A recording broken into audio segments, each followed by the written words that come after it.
আসসালামু আলাইকুম বন্ধুরা।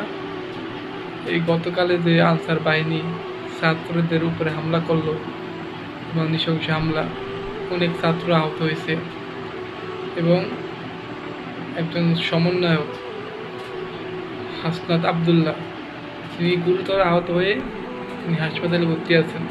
এটা আমার পাশে আপনারা দেখতে পাচ্ছেন তার ছবি। তিনি অবস্থা অনেক ক্রিটিক্যাল, অনেক খারাপ অবস্থা।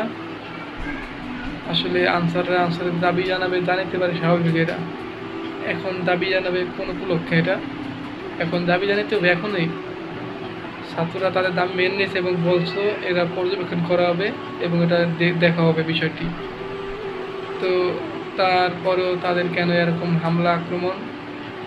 এর পিছনে কি অন্য কোনো ষড়যন্ত্র আছে, নাকি আনসার সদস্যরা এটা ইচ্ছাকৃত করতেছে? আনসার সদস্যরা ছাত্রদের সামনে এক মিনিট টিকতে পারবে না, ছাত্ররা দাঁড়ায় ঠিক মতো। আর আনসার সদস্যরা কীভাবে ছাত্রদের উপর হামলা করে? হাসনাত আবদুল্লাহ তিনি অনেক আহত হয়েছেন, আল্লাহ তাআলা তাকে যেন সুস্থ করে দেন। এবং একজন সমন্বয়ক, বিশেষ একজন সমন্বয়ক। বর্তমানে যে বন্যার পরিস্থিতি বাংলাদেশে, এমনি বর্তমানে যে ঋণ বাংলাদেশ কেমন কাটে উঠবো তার ইয়া নাই।